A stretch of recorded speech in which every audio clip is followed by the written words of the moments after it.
I'm absolutely convinced that James Cameron, Jim, is the most important media creator, the most important director, the most important movie producer that we will see in our entire lives.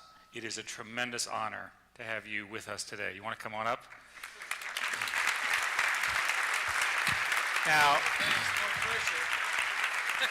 so we're going to get to what is your encore, but let me tell you, let's just review the list. Oh my God. Rambo, Aliens, The Terminator, pretty good.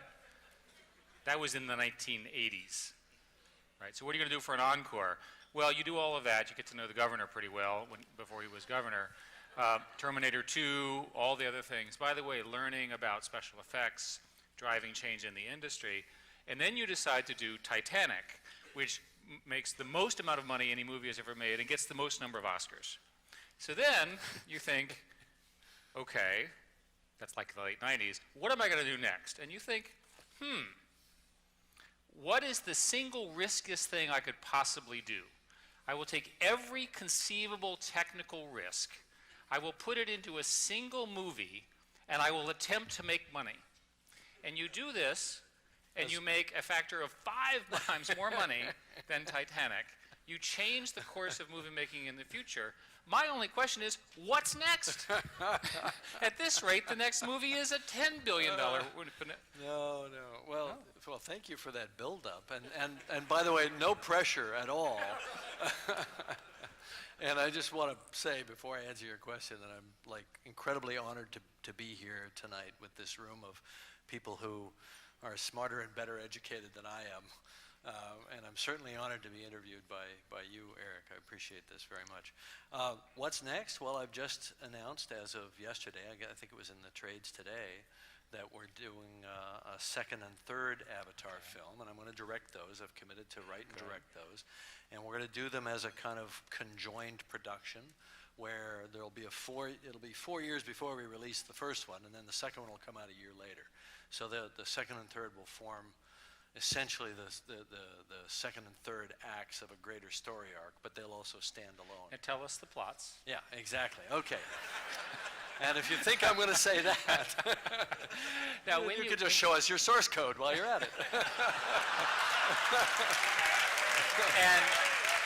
And by the way, a lot of our source code is open source. So there. Right. Well, that's true. Okay. That's true. But anyway, getting at what people care about, which is Avatar. When I saw Avatar, I was struck by its beauty, and I mean as a beautiful thing.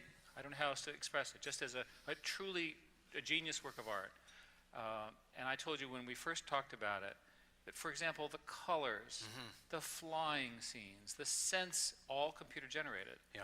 No one has ever done it at that scale. Give us a sense of what it took to put that together. How did you get the colors? How did you get the scenes together? What was the technology? Yeah, it's interesting. When I'm writing it, I have a sense of the potential of what it could be, but it's all a big out-of-focus image. I'm feeling a sense of strong color. I don't know what the colors are yet, if I can describe it that way. So now, my first step is to work with the artists. And by artists, I'm not talking necessarily about CG artists. It starts with guys with pencils. And now they work primarily in Photoshop, and they do their paintings, their renderings in Photoshop. But you start playing with color, you start playing with form, you start designing the creatures and the plants and all those. And when the walls are covered with artwork, then I feel I can go write the script. I start with a story, then I challenge the artist to start showing me the world, and it slowly comes into focus. And once I know what the creatures look like and what the characters look like, then I wrote the script, because now I felt I could inhabit that world. And then the script, of course, is the starting point for a more conventional production paradigm where you cast actors and so on. But of course, many of our actors were not actually appearing on sets or appearing in front of a mechanical optical camera. They were being performance captured. And so, the biggest risk for us was that the performance capture component of it wasn't going to work, or not work up to a level of complete translation of the human emotional affect. Of the many things that Avatar invented in the technology of movie making, you invented the thing you call performance capture, where people actually have suits on with dots. Right. And using lasers and other technology, you actually watch them move as humans, Yeah. and then you map that onto CGI. Sure. What was the underlying technology insight that allowed you to do that?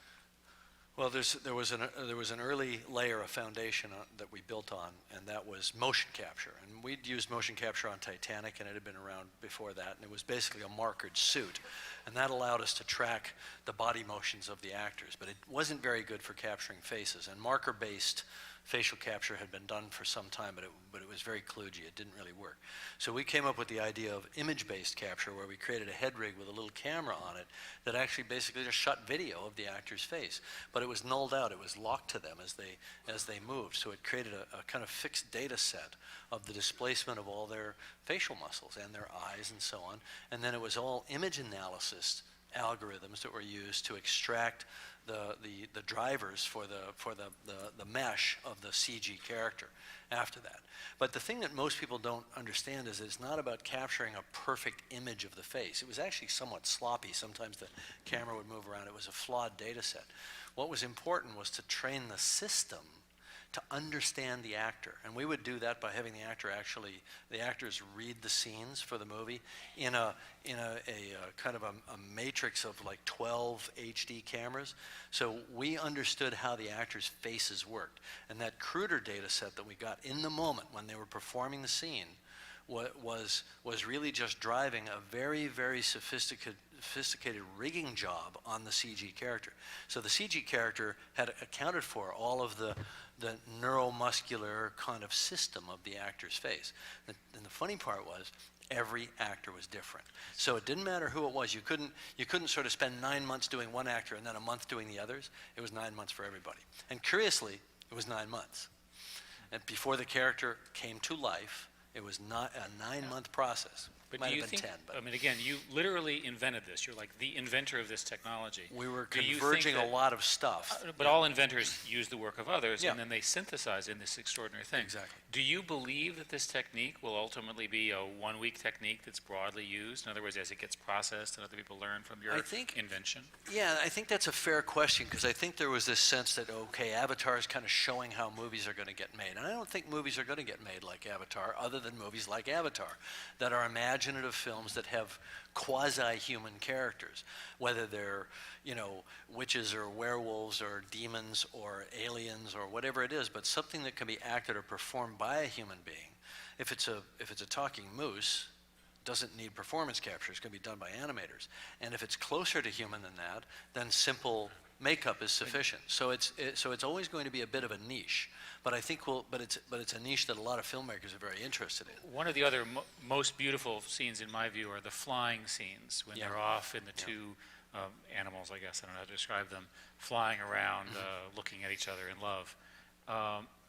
The flying scenes were actually shot on a rigging. They were literally Yeah. on a fake animal, Right. right, in this bodysuit. So it was more than just faces that you had to mechanize. We're capturing the bodies. It's a total facial body performance. And to have the actors perform flying a creature, I was never satisfied with how that had been done. I really wanted these to be the best flight scenes you've ever seen. I wanted you to have that sense of vertigo, of plummeting, and the sense of soaring and the beauty of it, as you say. Which you To delivered. me, the beauty was a critical part of the film.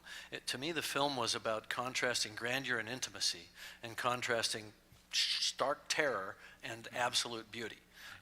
Because I think that it's in these dynamic polarizations that we have a full experience. One more question about technology before we move to some other things.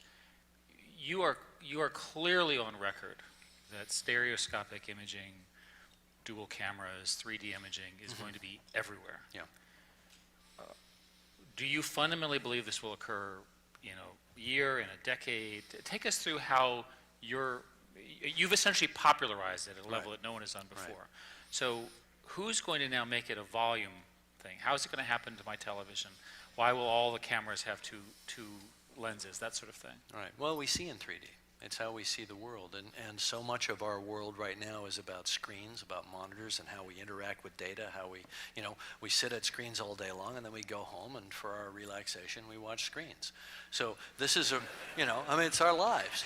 So this In our case, we sit in front of screens and relax Yeah. while we're typing. Yeah, exactly. Sometimes multiple screens. That's right. So if you can find a way to fundamentally rewrite the contract between human beings and their visual media, then I think that's something that is compelling.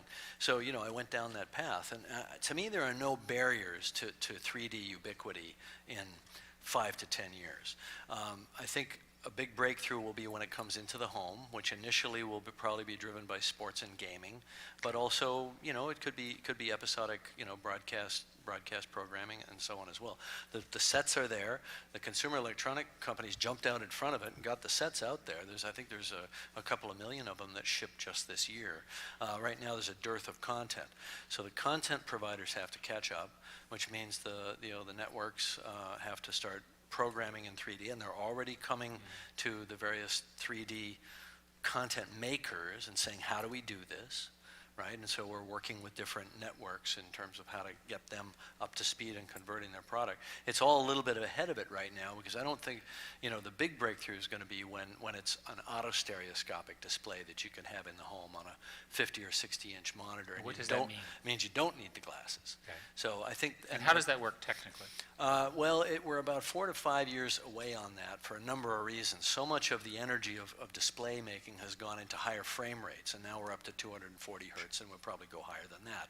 And that's great for 3D with glasses, because it's a time series display, left eye, then right eye, then left eye. Yeah, for those who don't, basically you see one image and then another, and there's a polarizing lens, which is what those glasses are. Right, or This sometimes an LCD shutter glasses. Yeah, there's different ways of doing it. But what they need to go to is more pixels in the actual image matrix, in the actual area array, because they need to be able to decode to different viewer positions. Yes. Because right now you can have people in different viewer positions wearing the glasses, and the decoding is done by the glasses. Take the glasses away, you got to have sweet spots, and those sweet spots subdivide the total resolution on the screen. So there's breakthroughs in resolution, there's breakthroughs in actual display manufacturing that have to happen before we can have big displays for multiple viewers in the home. But I think when that happens, then it's good. Because small, like laptops are here now. Laptops are a single user paradigm for the most part. And so that's easy. That's already available. And smaller devices as well. So, you know, as resolution comes, and these are all Moore's Law governed things, as resolution comes up, it'll just naturally evolve. So the biggest challenge right now is content. Teaching people how to make good content in 3D.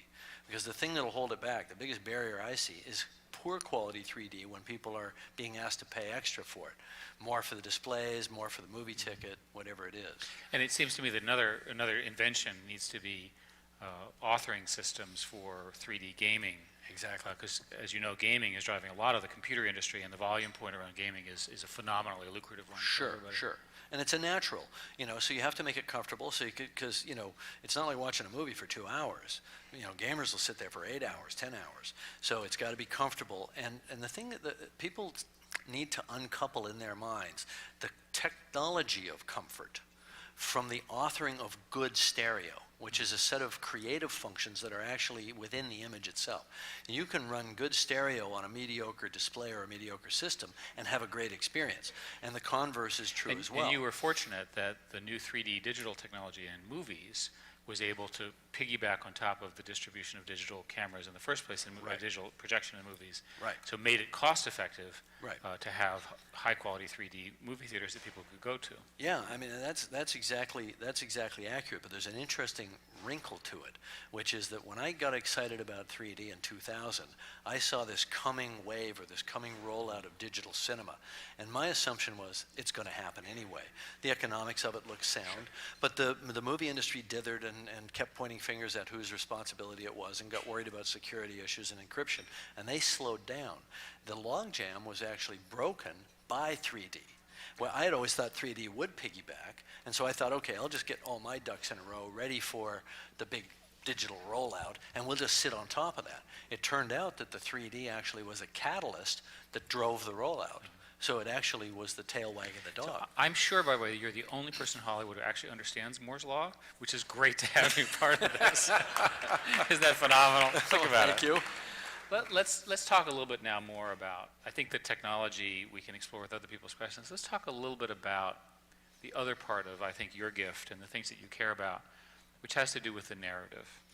And Avatar can be understood as a narrative around ecology and tolerance and respect for other ideas and societies and so forth. You clearly feel very strongly about that. You've been heavily involved in a project in Brazil involving indigenous Right, species, which right. was highlighted in the show. And thank you for your help Yeah, on we that. Google helped there a bit. Talk a little bit about why you care so much about that. What you would like all of us to do to help this. What is your sensibility, and why are you using your significant perch, I think, at this point, to make that? And I assume that successor avatars and other movies that you do in your long career will have this as an underlying theme. Absolutely, yeah. And I think that the key And you know, you invented a society, you invented a language. I mean, you were clearly pushing this as an underlying. In addition to having an excellent movie, Yeah. there was also a Well, teaching thanks. opportunity. Well, I think it is. You know, I think it's the power of cinema. I think that any movie can be a teaching moment, and but you have to make sure that it's well wrapped up in a powerful entertainment. Otherwise, people just won't show up. So, you know, first and foremost was good storytelling and good visuals and all that, and we spent, you know, all those years developing the technology to do that. But at its core, I think the part of the reason that the film succeeded and fell on fertile soil around the world in all cultures is that I think there's something right now in the human psyche and the human heart which acknowledges that we are becoming disconnected from nature and that we have a debt to the natural world and that we are on a precipice, and that if we don't take control of kind of our role and our stewardship of the planet, that the world that we bequeath to our children and our grandchildren is not going to be a livable place. There's a report this week, by the way, that 20% of vertebrates are now in significant danger of extinction. Right. We are mathematically in the sixth extinction as best we can establish in the history of the world. Yeah.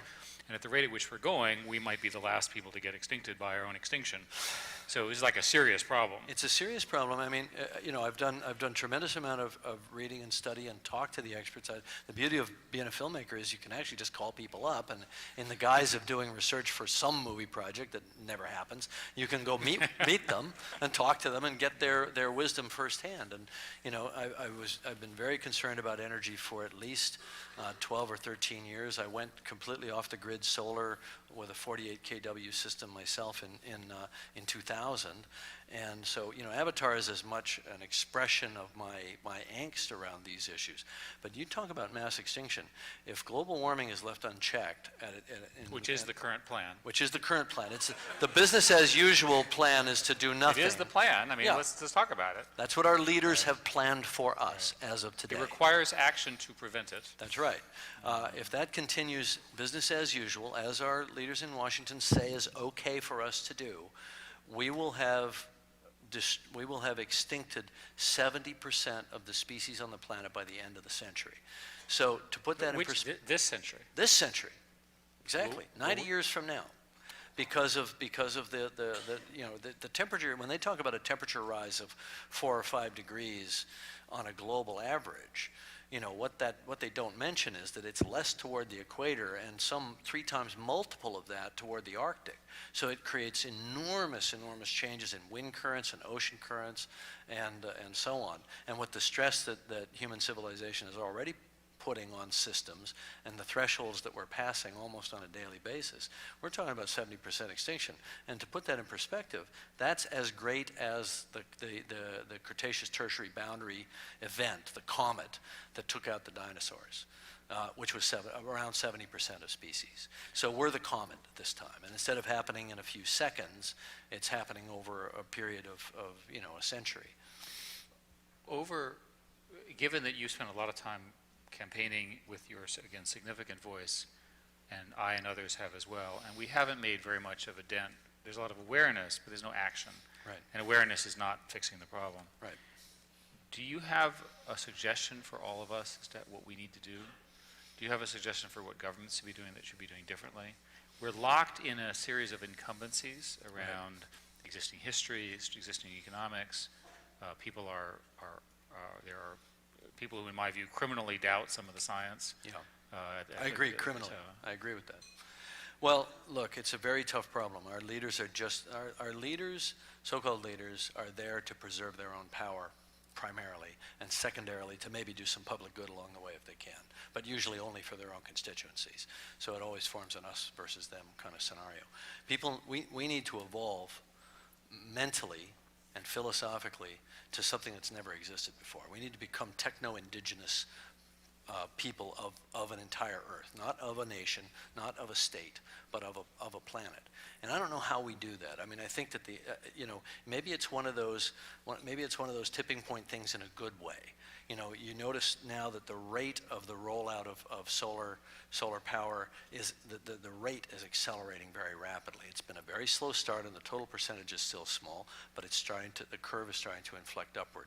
So I have to think that people of good conscience have to prevail, you know. But I think it's you know, education is an important factor. Challenging our leaders to be leaders is an important factor. Getting public buy-in. Right now they're in denial mode because of the economy, and it's natural. They've got to pay their mortgages and all that. Well, you in fact have worked hard to defeat Prop 23. Right. Since we're about to have a vote, you might make sure everybody here understands your position, which is the same as mine. Well, hopefully, this is a very informed group, so hopefully I'm preaching to the choir here, but Prop 23 is an attempt by Texas oil companies to derail existing clean energy legislation in California that was hard fought for and hard won, and is really a demonstration of national leadership, that if the other states just did what California did, we could obviate building 100 coal-fired power plants. And in fact, the math indicates that the jobs that are created in the clean energy section in fact produce more economic returns than the jobs lost from the losing. That's right. So this is a classic incumbency versus innovators. Sure, sure. We want to be on the side of the innovation because it's right for the planet. Sure, 500,000 clean energy jobs in this state would be in jeopardy as a result of Prop 23, so that the biggest polluters in the state can essentially go on with business as usual. Now, I know you're going to be spending the next 4 years working on Avatar 2 and 3 and all of that. What will you be doing in the area of environmentalism? You did a series of documentaries. Sure. You've been doing, again, using your movie-making studio. You've been doing a lot of things in that as well. Yeah. Well, the Avatar films, I mean, so much needs to happen in the next 4 years. I can't wait for another Avatar film, so I have to take, you know, direct action. I've got to go out, I've got to talk, do things like going to Alberta and investigating the tar sands, draw media attention to problems that exist. I'm going to continue to do that. I'll make some documentary films, you know, in parallel with Avatar, and I'll just try to be a concerned citizen with a loud voice and bang the drum as long as people will listen to it. And I think that's a commitment that I'm making. I just have to time manage so that I can make a really hard movie at the same time. There is no solution. There's no solution. No, exactly. Now, one of the other things that people probably don't know is that you've also built the most interesting and sophisticated cameras in the world. And you've done that for a series of, I think, perhaps instigated by your work in Titanic and Sphere and Right. certainly The Abyss, Right. and so forth. But you've also done a set of marine documentaries. Right. You're also an avid scuba diver and so forth. Talk a little bit about the technology of cameras. Yeah. For this audience, a lot of people here do, you know, CMOS imaging, those sorts of things. Sure. What's special about your cameras? Well, what we chose to do was not to actually specialize in the sensor technology or the relationship between the sensor and the lensing. What we specialized in was a stereoscopic rig with that's servo-driven, you know, software-controlled, essentially a 9-axis motion control system that controls the positioning of the lenses in space in real time in dynamically changing situations. So as the camera gets closer to the subject, as the rig gets closer to the subject, the two cameras move closer to each other to manage the stereo space so it's watchable. And they toe in to do the same thing human vision does. So it was basically using sort of the guiding principles of human vision to drive a stereoscopic camera system. And when you go underwater, what happens there with cameras? All the same things, but you have to put it, you can imagine the optical problem of putting two separate lenses on two separate axes behind a common spherical section dome port. We had to create diopters that would allow them to not be differentially deal with distorted. the distortion from Yeah, the so water and so forth. you get all kinds of chromatic aberration and all other kinds of distortion from that. So we had to do the interface optics so that it could go behind a pressure port, so we could take it down 2 or 3 miles to the Titanic Titanic or the Bismarck or the hydrothermal vents and do wide field stereoscopic imaging down there. And one of the things that I've learned in my research about the oceans is that very little is known about the oceans. Right. So an example is that roughly 40% of the climate, so CO2 recycling occurs at the surface of the Yeah. ocean. And because of the, essentially the changes that is occurring, there is another mass extinction going on in the oceans. The phytoplankton. And essentially all of the little itty bitty animals of one kind or another that feed the middle part of the ocean, Yeah. which is beneath the visible part of the ocean, Yep. roughly 1,000 feet to roughly 10,000 feet Yeah. are all dying. Yeah, the deep So scattering it's layer. called, it's called Yeah. the pelagic zone. Yeah. And that this is a tragedy that's occurring without our knowing about it. Right. Because we can't see it. Yeah. Now, one of the things that you're interested in is you're interested in deep diving. For example, you are working on a potential dive to the Challenger Deep, which is the deepest part of the ocean. Right. What are your aims with respect to the ocean? Is this to popularize the issues? Is this scientific? Yeah. Well, I think that's a fair question. It's something I've had to analyze, and I went off and had a kind of retreat where I just thought about, this is a crossroads in my life. What are my goals? And I had been so adamant about exploration for so long. Space exploration. I was involved in various, space projects. I'm involved in the camera that's going on the Mars Science Laboratory with, the new Curiosity rover. I was on the NASA Advisory Council. I was doing all this deep exploration. I thought, exploration is not as important as conservation right now. The oceans are dying faster than we're even understanding them. So while it's important to get in there and understand it, it's also important to change what we're doing to the oceans. Only a 2-degree temperature rise will take out most of the coral reefs. The coral reefs... But that's already happening. That's happening, The next 20 years, virtually all the coral Sure. reefs will be bleached. Sure, they'll be bleached out, and they're the breeding area for over a quarter of the pelagic fish. So we not only need to understand the oceans, but we need to have a stronger conservation. So I've actually sort of dialed down a lot of my exploration projects, and I'm now looking for ways to incorporate the zone that you talked about, 1,000 feet down to the surface, incorporate exploration and discovery in that area into a stewardship message in some documentary projects that I have in mind, including some television projects.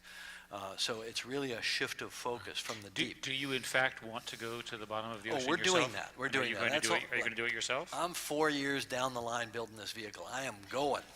Okay. Now, for those of you that don't know, there's only been one vehicle in 1960 that managed to get to the absolute bottom. Right. It was on its way down at 37,000 feet down. At about 33,000 feet, it developed a crack. And the two gentlemen who were in it decided to keep going in a true feat of bravery. They They're tough touched on the guys. bottom. They were down for about 5 seconds.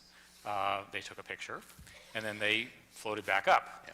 And the moment they got to the surface, this particular vehicle was taken apart so that no one ever used it again, called the Trieste. They never did that again, the Trieste. and that was- because it was so extraordinarily yeah. dangerous. And the Don Walsh and Jacques Picard. Don Walsh was a young lieutenant in the Navy. Jacques Picard was the son, actually, of the designer of the vehicle. And it was a big gasoline-filled underwater balloon. If you can imagine a hot air balloon with only a very mild change in specific gravity between the interior and the exterior, they used gasoline because that was the only thing they could find that would float in seawater at the bottom of the ocean, because the pressure is 16,000 pounds per square inch at 37,000 feet. And in fact, the pressure is so great at the bottom of the ocean that the life forms that are there don't have skeletons at all, right? They literally are, Yeah. think of them as just blobs of living tissue. And they're very, very large for that. Yeah. When you go to the bottom, what will happen, aside from hopefully you'll come back? Well, we'll come back, because that's engineering. Okay. The engineering part I'm comfortable with, and we've already pressure tested our hull of our vehicle. It's seen those pressures already, and it passed with flying colors. So, but in terms of what we see, that's why we go, because we don't know. If we knew what was there, we wouldn't go. So we're going to see animals that have never been seen before. We're going to take samples. We want to, and not to throw what they did in 1960 with that much cruder technology at that time under the bus. That was an amazing feat. Right. But to go back now with a piloted mission makes sense if you're going to work with institutional partners to gather samples, have a good plan for the biology, and have a good plan for the geology and for the microbathymetry to map the whole trench system. And that we plan to make multiple dives and actually explore these deep trenches. There's the Mariana Trench, the Tonga Trench, there's the Puerto Rico Trench, the deepest trench system on in the Yeah, Atlantic. in fact, I was surprised that roughly 97% of the ocean is completely unmapped. Yeah. There are roughly 1 million mountains that we know exist. That This no must one- drive you crazy. Yes, of course. And we do. And what's interesting is the reason that we know that they are there is because there's a satellite that determines what's underneath the ocean using magnetometry and Right. gravitational forces, because that's literally the only thing that we can Right. see.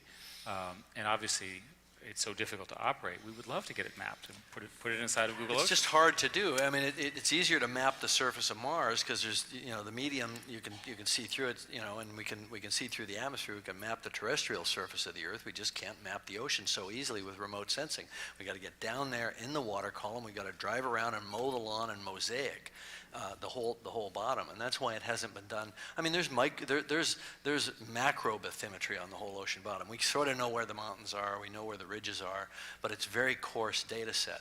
And if we want to actually image it, we got to go down there with cameras and get either eyes on it or robotic cameras on it. And either one or both are great. I think what we should do now is ask the audience for questions and comments. I think we've done a pretty good survey of at least the beginning of this Great questions, by the way. Thanks. this fine career. So how should we do this? Do we want to do microphones? We have some microphones here in the audience. So maybe we can get our first question on what we've talked about or anything else. Questions for James? There's a hand over here and there's a hand over there. Well, here's a volunteer right there. Go ahead. I recently read an article stating that the top 20.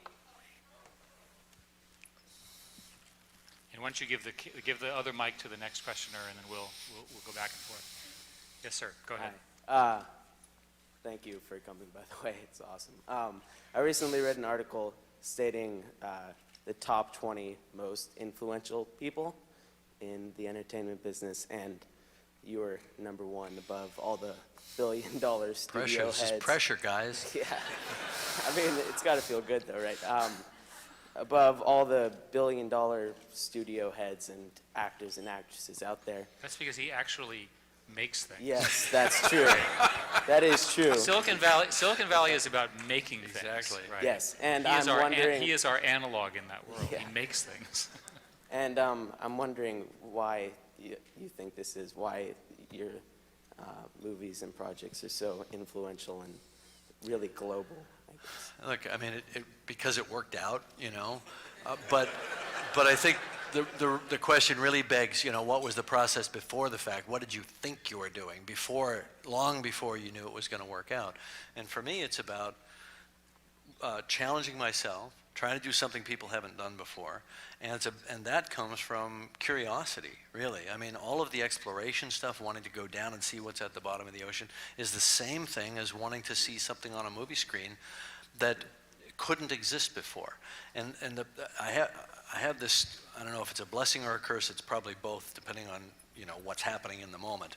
But when I think of something that I think is possible to do and hasn't been done before, I have to make it to see if it was possible, to see if that presumption was right. And sometimes it comes out of conversation with engineers, sometimes it comes out of conversations with artists, but there's this switch that gets thrown. Okay, now I got to see it. Let's just do it. Let's do it, And guys. I can also answer his question on your behalf a little bit by saying, that genius is 99% perspiration. Exactly. And what people don't talk about you and your work is how hard you worked on these things. Avatar was how many years in development? The shooting itself was 4 or so years. Yeah. You had to develop almost everything yourself, the entire platform. And these are 12-hour days, 7 days a week. Most people 12 don't work hours, that I hard. wish it was 12 hours. That's right. So not only do you, so my advice would be, if you're going to try to do this, you have to really love it. Yeah. And I think the characteristic of it is you really That's love good. it. You know what? That's good, because I was having a really bad day down on the set in Wellington, New Zealand, and I was 2.5 years into the film, and it was just a meltdown. Everything was going wrong. We were going over budget, and we hadn't solved a bunch of technical problems, and I was just cranky with the whole crew. And I went home that night, and I woke up the next morning. I thought, you did Titanic. You really didn't need to work again. If you did this to yourself again, there must be a reason. It's because you like it. So remember that you like it, That's great. That's great. A little self-talk lesson from Yeah. Jim Cameron, which we can all apply. Yes, sir. So, James, Chetan from Palo Alto. Has there been a project in your mind for all these years that you think the world is not yet ready for? No, you know, I mean, I think the world is ready for anything that's good and fresh. And if I had something that I thought was, you know, something that was exactly the key, turning in the latch of 6.8 billion hearts and minds, I wouldn't tell you.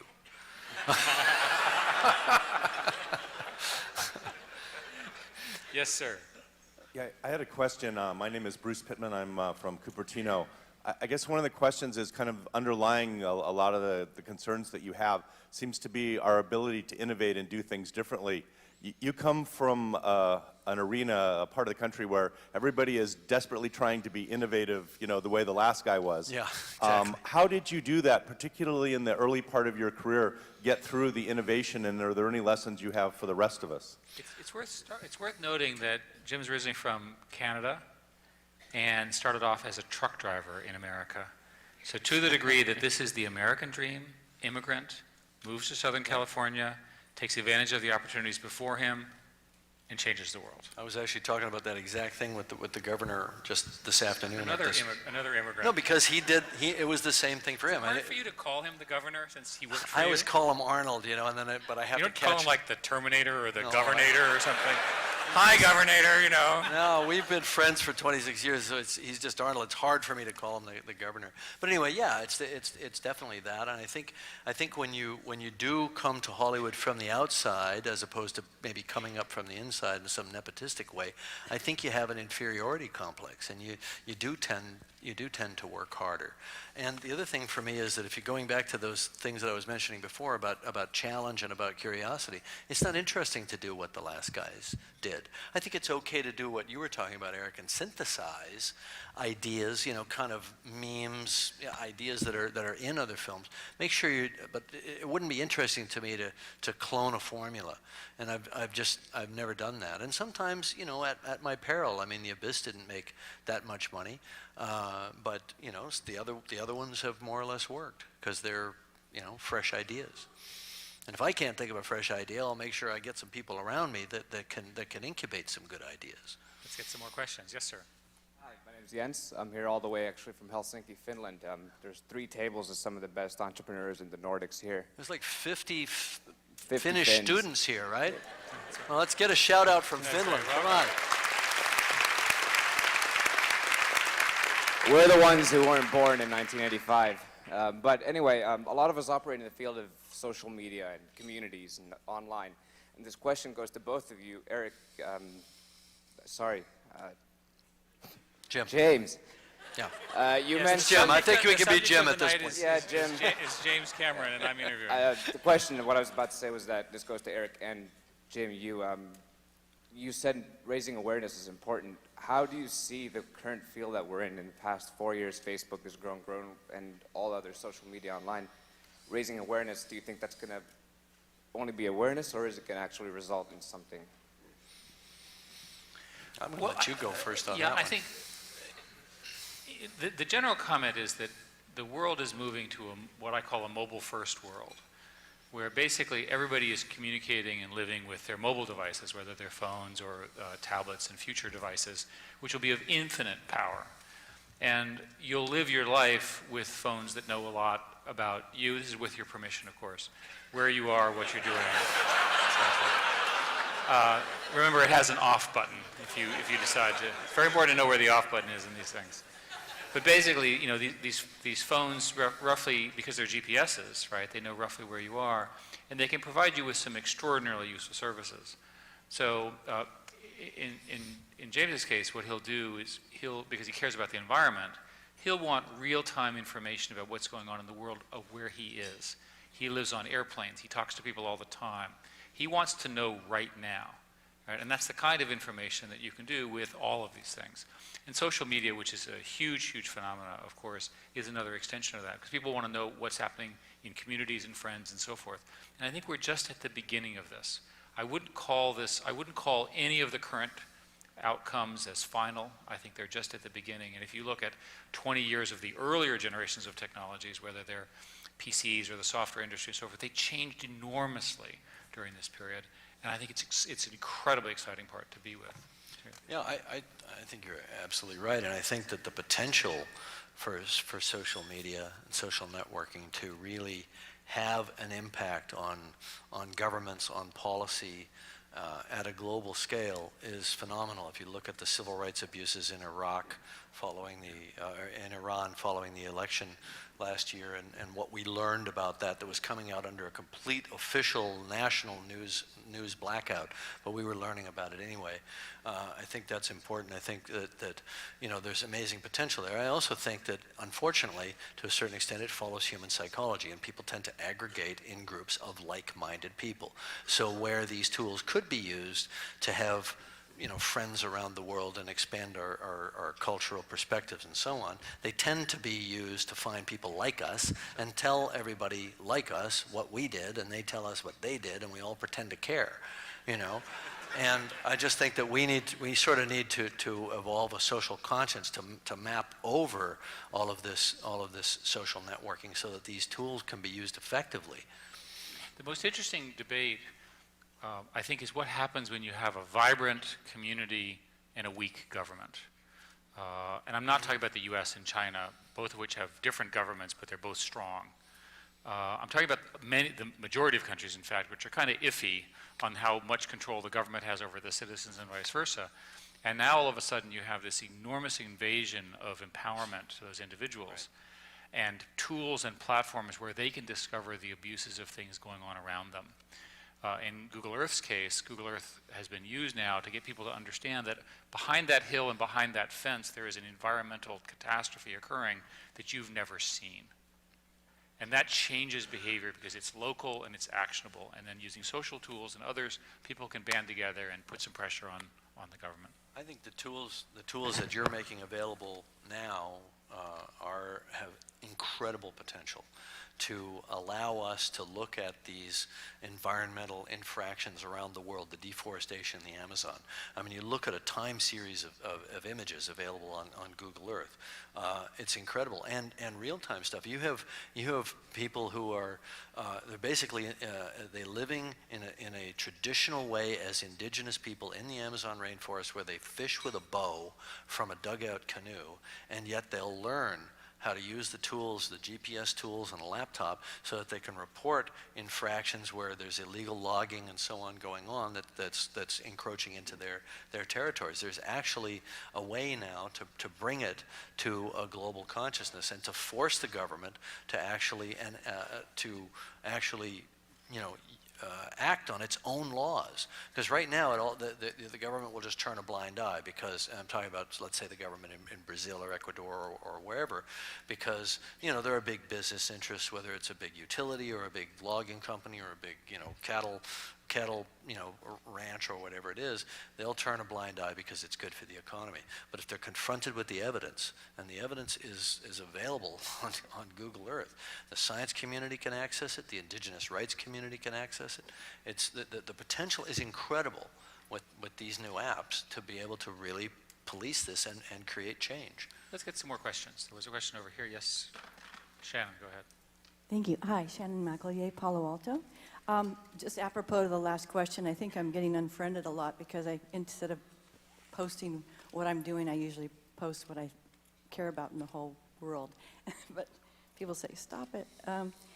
But I was wondering, given there's an enormous amount of work to do in the oceans, mapping them and exploring them in education, are you collaborating with any other scientists and engineers? For instance, Graham Hawkes, who's here in the Bay Area, who has, he had created the flying submarine for Steve Fawcett.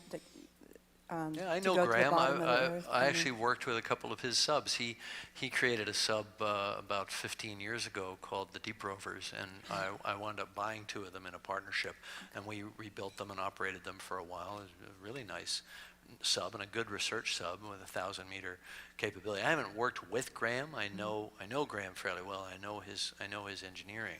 But you know, the people that I tend to gravitate toward would be people like Woods Hole Oceanographic, who are doing some really cutting-edge engineering work with their kind of semi-autonomous vehicle that has dived robotically to the bottom of the Mariana Trench, and they've done spooling fiber systems that allow a continuous data, a controlled data stream back And we to the should, surface. we should mention why that this is a big recent achievement by Hui.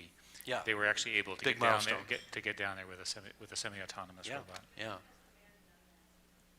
But yeah, and Hui, I think, represents a good balance between robotics, autonomous vehicles, controlled robotic, remotely piloted robotic vehicles, and piloted vehicles, because there's a role for all of those. And I firmly believe that you always keep a human being in the loop in exploration, because they're our front line. They're the people that are our eyes on of the experience of exploration. The second you take people completely out of it, I think you definitely lose something. You certainly lose a kind of romanticism of exploration, Do but we you have a also question? lose a sense of us actually participating. And I think the greater collective public needs to feel that they're participating in exploration. Go ahead. Oh, Can you hi. comment on your interest in the future of online immersive games? Well, I love the potential for online immersive games, and you know, obviously, you know, you guys are doing quite a bit with that at Multiverse. But you know, in creating a world like the world of Pandora and the story world of Avatar, my goal will be to create a persistent world that people can visit in all forms. We don't have an RPG up yet, but I want to do that. Have you thought about the following? Rather than writing your Avatar 2 and 3, instead spend a year or two building an online community and then having the intelligence of that community suggest some new ideas, right? If your idea is that since movie making is so static, maybe with these new tools you could get the social network and ideas and learn from the way people live in a Pandora that's built as one of these multiplayer games. I think that might have to wait for the next cycle, because I'm sort of already committed. I think realistically, if we do it in parallel, we can get, you know. Well, you could do it in parallel. We'll do it in parallel, and we'll In let fact, the you could- ideas feed across, and that will somewhat. I mean, you surely don't need any marketing help, but obviously, because you're so good at it, but obviously if you have a set of people who spend 10 hours a day living in Pandora Yeah. for 4 years, they're going to show up on the first night of your film. And they're going to have legitimate opinions about what the characters should be thinking and They feeling. will and obsess about that. Yeah, but that's okay. That's good. I think that in a cruder form, that's ultimately what started to happen with Star Trek, which is the fans started to strongly influence the making of the films, to the extent that you had one of the ultimate fans wind up directing one of the films and recreated the franchise in the last go-round with J.J. Abrams. And remarkably well. And very well, yeah, exactly. So I think that's an interesting feedback loop to explore. It takes time to get these games up on their feet, as you know, and I hope to do that in parallel with the second film. Let's get to a few more questions. Where are the mics? Yes, ma'am. I'm Lakshmi. Hi, Patwari. Lakshmi. Hi, Lakshmi. First of all, I would thank you for naming your movie Avatar, because the entire billion people of India is convinced we inspired you to name that. So You thank did. you for that. You did, as long as I don't have to give a billion residual checks. I'll be happy. Fortunately, we are very spiritual people. And So the question I have for you, Jim, is that one of the things that really runs deep in the movie is really cultural sensitivity, so to Right. speak, which wasn't, necessarily a thought process in the previous films.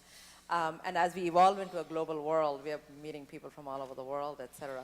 First of all, where did that come for you, and is that something that's going to continue in the future versions of Avatar also? All right. Well, I'd just like to point out that Lakshmi was actually my guide my first trip to India recently, and really sort of, connected me with that country. But I'd already had the title before that. And many more trips to come. Right. No, I think that's a good question. It seemed to me so critical to if you're going to do a story about going to another planet in a wonderful new world and create another culture, it's so important to tell the story of the culture shock and seeing that alien culture for who they are. Of course, there was a limit to how alien I could make them because I needed to appeal to human cultures around the world to invest in the story of the Na'vi. But I thought that you know, I tried to sum it up in this idea that I see you. Their greeting, turns out there's actually a tribe in Africa whose greeting is I see you, but I didn't know that. They'll probably sue me. But the idea that it's not just I see you literally before me, I see, you know, I see into you. I know who you are. I understand who you are. It can mean everything. I respect you. I love you. All of those things, depending on the social circumstance. And the movie begins and ends with the main character opening his eyes. And really it challenges the audience to open their eyes about other cultures, other religions, other ways of thought, other languages. Because the problems that face us now, really almost for the first time in human history, are global problems. We need to work together. We're all breathing the same air. The air that we all breathe is heating up. It's going to affect us all.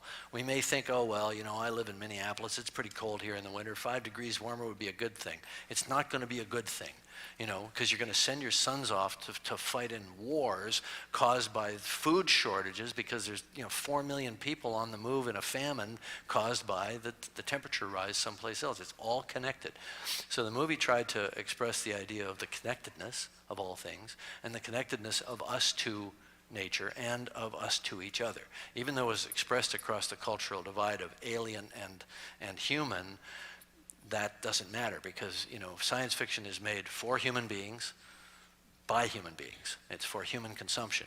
So all the lessons, all the metaphors really apply human to human.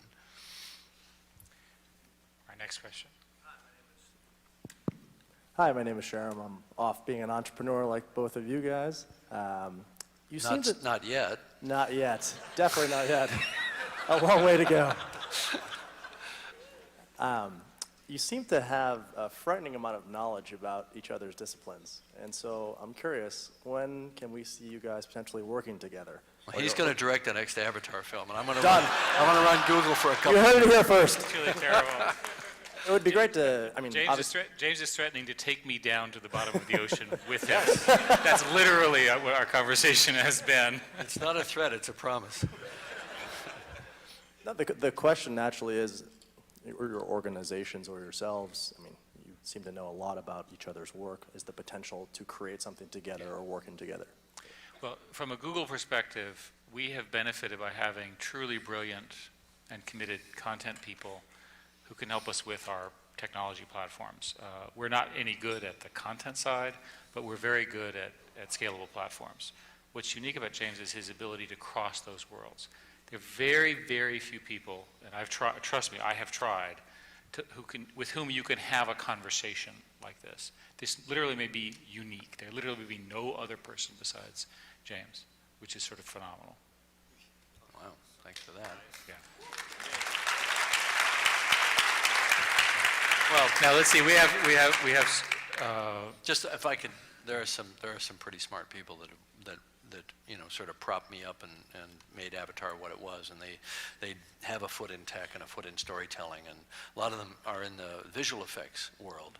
And as you see people coming out of the visual effects world into the directing and storytelling, you're going to see a change in that regard. It was interesting that you actually, when we talk about the way you produce the movies, you actually start with the pictures and the storyboards without even the script and the writers. And that's all now done digitally, right? With the digital artists that come out of Lucasfilm and the other sort of pioneers in this space. Yeah. And we used our capture volume actually as our way of imagining a scene. Instead of actually doing storyboards in the conventional way, we just got in there with little models and flew them around and used the virtual camera and started creating the movie in a very kind of hands-on, interactive way that I think was kind of unprecedented. Some more questions. Let's see, we had another, yes, over here. Yes, sir. Hi, my name's Stuart, and I wanted to find out, there's actually a question for both of you. What was either a moment or a person that got you as aggressively involved in being Earth Warriors and Ocean Warriors as you are? Go ahead. For me, it was Jacques Cousteau when I was a kid. You know, because he was doing the cool exploration, and they had those snappy silver wetsuits and those mini subs and stuff. But he also had this conscience, and there was a real gravitas to his presence. And when he seemed so genuinely mournful when something bad was happening to the animals, whether it was the dolphins or the coral reefs or whatever it was. And that was always a guide for me, to have a kind of a sense of responsibility to nature. And it started back then, and this was in the late 60s, and the origins of the environmental movement were right around then, late 60s, early 70s. And, so it was just the consciousness that I emerged from high school with. And I think the values that you form at that age are going to be with you for the rest of your life. Yeah, How about you? In my case, Larry and Sergey, as founders of Google, had always been very sensitive to this, and I had not been. So they dragged me to one of these meetings where we talked about all of this. And somebody did a calculation about what is good for business was also good for the environment. And I thought, well, actually, I could actually do something. So we did an analysis of what we could do to save money at Google by better insulation, better stewardship of energy. And I became quite convinced that the environmental movement is making an error by making an emotional appeal rather than a hardcore dollars and cents argument. It is fundamentally good business to be green. It is good business as a CEO, and I say that with public company shareholders. It's good for the planet, and it's good independent of whether there's a cap and trade system and so forth. It saves money over the long term. We're supposed to act as long-term stewards. And so one of the things I would say to everybody here in the room is that each of you is the CEO of your own economics, right? You make your own business decisions. Do the calculation, and you'll discover that it's better over a lifetime to invest in green yourself. Yeah, sure. Right. For your personal transportation, for your home, everything. Yep. Let's see, more questions. Yes, ma'am. Hi, my name is Dana, and I'm with the San Jose Mercury News, but I'm not a reporter. It's okay. I'm actually going to cheat and ask 2 questions, if that's okay. As a huge fan of your directing and just having your images and your dreams kind of become a reality, which is, I believe, is a great accomplishment. What would you like your legacy to be with everything you've accomplished so far? He's aside not from dead going, yet. Well, I think he's just awesome. That's all. He's got a lot of years ahead.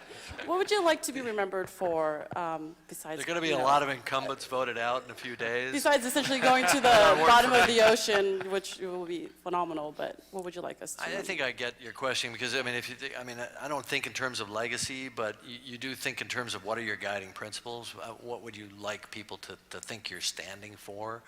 I think curiosity, understanding, personal challenge, and social responsibility. And I'm trying to weave all those things together into the art that I create. And by the way, you notice how that's not the expected answer? You would expect most successful director, most successful, largest revenue, and so forth. But as a model for leadership, his are a set of principles that are higher than that. Well, thanks. I think that's what you have to do. I think you got to look Pretty beyond. interesting. Yeah. Let's see, more questions. Yes, sir. Over here. My name is Tom Cran, and I must acknowledge that I'm a bit of a fatalist.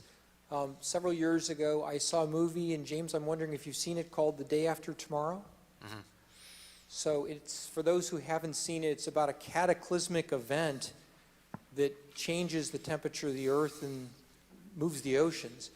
And my question really is, I see both of you as being very unusual in your advocacy of the environment, and I want to ask, what do you think is really going to have to happen to convince people in America and in China that we've got to do things differently, or we may face our own cataclysmic event? So the movie, which was not nearly as successful as your movies, some pretty bad science in it, was based on one of the theoretical opportunities bad opportunities that can occur, which is a reversal of the recycling of the water that goes between America and Great Britain. And that particular current, which has a technical name, surfaces in a particular way. And if it reverses, there's an immediate change in temperature that affects a lot of the world. It is unlike, and by the an immediate reversal in science is some number of decades, not one day. So that's the liberty that the movie took. So as much as I'd like to fearmonger, let's make sure we get the science right. Let me give you an idea of how depressed one should be to answer your question. It's highly unlikely that there will be cap and trade or carbon tax legislation in the next 6 years, because the current president won't be able to get anything done in his second 2 of 4 years. If he's reelected in his second term, it's highly unlikely he could bring that kind of stuff out. And if he loses, he'll lose undoubtedly to a Republican candidate who is presumably not in favor of this. So you have 6 more years of inaction on putting a price on carbon. And that's a fundamentally big problem in society, because without it, the cheap carbon, which is one of the primary accelerants of this, the technical problem that's causing global warming, is not going to get fixed. The modeling indicates that there is somewhere between a 10 to 15 year period during which time we can statistically change the number of parts per million that are likely to occur of carbon in the atmosphere. And there's a lot of people who believe that there's a point of almost no return sometime in our lifetimes, 10, 20 years from now. And the reason it's a point of no return is because these are dynamic feedback systems, and once things start to melt, and the disaster scenarios, which in the worst case, and again, these are the less likely scenarios, say that by 2050 you can have much, much greater sea level rise than is currently forecast. Even in 100 years, the 1 to 2 foot kind of sea rises, which will be common, are enough to affect roughly 500 million people, and we lose parts of Florida and things like that. And the effect, of course, is much greater in the northern hemisphere. There's not that many people in the southern hemisphere at the pole, but for obvious reasons. But for the northern hemisphere, it's a huge, huge shift. So imagine where all the methane comes out of the permafrost in northern Siberia, which is, no one knows how much that is, and of course that contributes further to Positive the feedback. in a negative feedback, Yeah, right. negative positive feedback cycle. Right. So the sum of all of that is a pretty bleak thing. The problem that I see is that self-interest always ends up trumping doing the right thing. If you look at the polluters, who are primarily the US and China today, with respect to coal, for example, it's fundamentally in our local interest to continue to mine and build those things. And so ultimately, my own view is it's going to take some kind of an event, which won't be this recycling of this particular current, but it'll be something else, and some kind of a conversation among the leaders where we all say, presumably without television cameras going, what are we going to do about this? Because everybody has children and everybody has grandchildren. And the science is so obvious and so serious. I don't think it's going to happen very soon. It'll happen earlier in Europe. In China, they're doing it because it's good business and because otherwise they'll have riots in the steel mills. But even then, it's insufficient. And all the modeling says that even with the current reductions, which are modest, things like the 20% renewable fuel standards and so forth, we're nowhere near an acceptable number of parts per million, even under those business as usual cases. And all the modeling indicates we need a reduction of 60 to 70% of current emitted carbon, and then it takes 20 or 30 years for that to get reabsorbed. So this is a huge issue, right? It's literally as large as nuclear proliferation. It's probably the toughest challenge the human race has ever faced. And the problem with it is that if we get up, whatever it is, 500, 600, 800 parts per million, that the CO2 lasts in the atmosphere, the majority of it, 4,000 years. So it's continuously feeding back positively more and more and accelerating. And a couple of feet of sea level rise is almost a certainty, but if the Greenland ice, the glaciers in Greenland, if the Greenland ice cap goes, if the Antarctic ice caps start to go, then it'll accelerate far beyond that, and you could have 10 meters by the end of the century or the early part of the next century. The thing the scientists have been consistently wrong about is how bad it is. Yeah, it's worth they saying haven't been wrong about, they haven't said that it's worse than it is. They've always said that it's not as bad as what they say 2 years later. And 2 years later, they're constantly having to modify their models with this additional understanding of feedbacks like the methane. The problem has actually gotten worse since the IPCC report of 2 years ago, and I'll refer you to a whole bunch of studies that have been recently issued that sort of prove this. Why don't we keep going with more questions? Well, no, but I think, if I can just follow up on that, the problem is insidious in the same way that that AIDS is insidious because it's a sexually transmitted disease that doesn't show up for years later. This is insidious, and the metaphor that I would use is rabies. If you get bitten by a rabid animal, if you wait until you're symptomatic to take the inoculations, it's too late and you die. We cannot wait until we're symptomatic. The question is, can all of the self-interests on a global scale set that self-interest aside so that we can take action before we are symptomatic? Meaning before we're having, you know, a continuous series of devastating storms and famines and so on. It's not in human nature to do that. So the question is, can we in media, can people in education, can you with all of your great tools and initiatives really convince people that we have to do something for our children? Because the only way that we ever think into the future, generally speaking as adults, is, well, we think about we got to put the kids through college. We got to make sure the kids are healthy. What's my job security? Take care of the kids. Now, some of us are more selfish than that. But my wife said, it's simple. You go after the moms. You know, if you want people to change on their utility bill in Texas from you know, one power source that's green, or from a non-green power source to a clean power source, you talk to the moms. And they'll say, I don't care, sign me up, I care about my kids. And so, you know, I believe that ultimately this has to be approached as a children's crusade. And every leader, every climate denier, every talk show radio host that's trying to preach doubt has to be challenged as someone who's affecting the lives of your children and has to be answerable to that. And that's the only way we're going to get things to change. Yes, sir. Oh, there we go. Hi, my name is Ben Parr. I'm the editor of Mashable, and before I begin, I just want to say that the San Francisco Giants have won Game 1 of the World Series. Congratulations.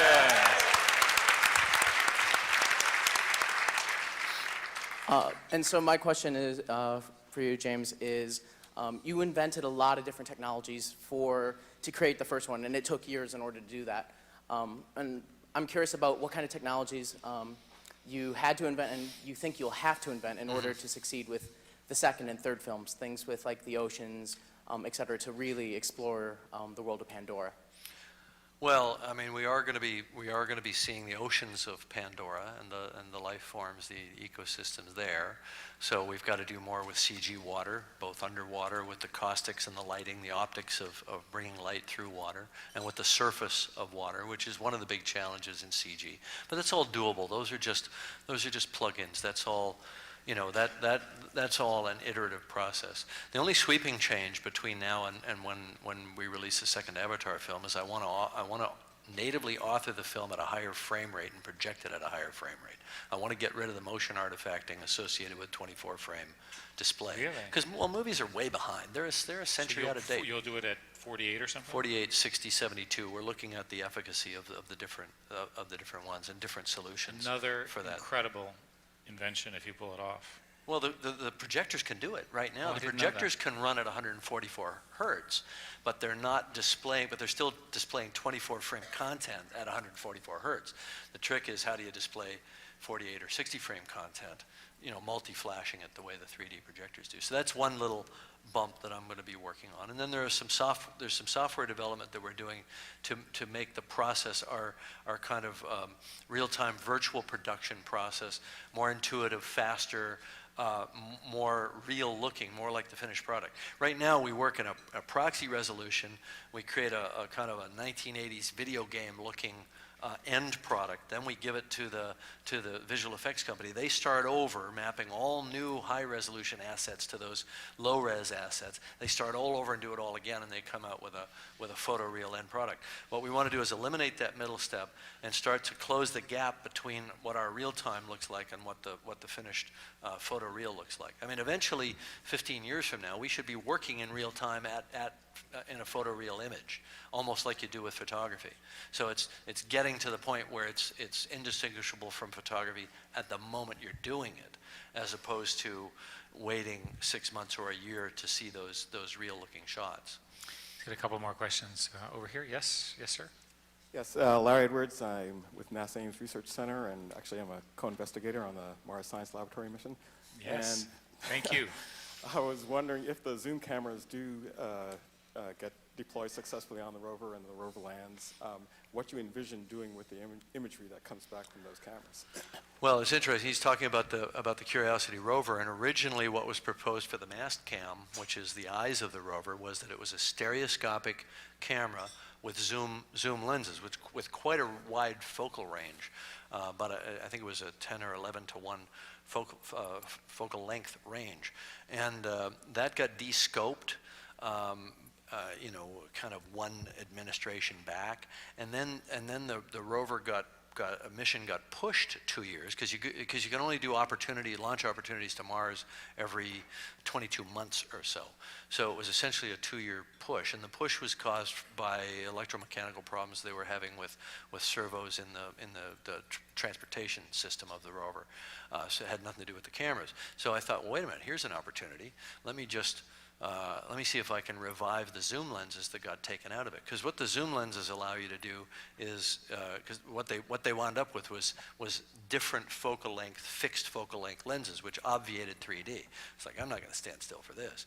So I flew to Washington, and I did something that doesn't happen too often in the science and space community. I actually got them to resurrect the idea of going with the more complicated camera that did put the mission just a tiny bit more at risk.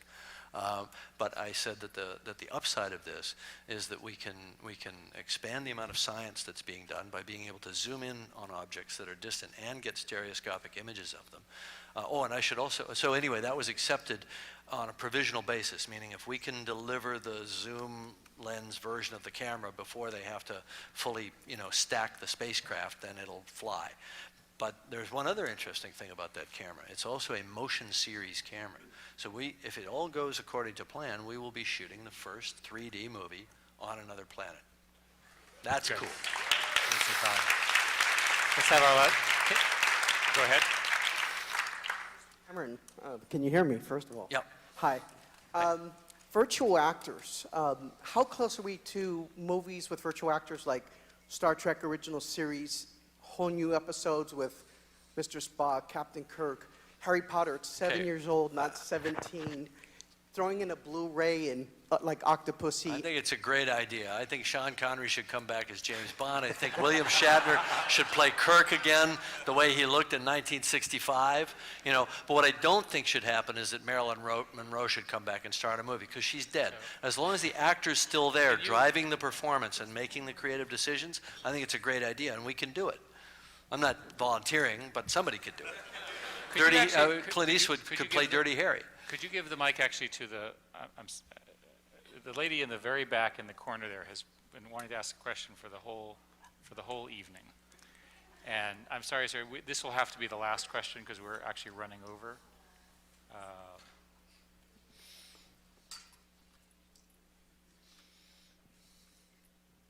Thank you very much. I appreciate that.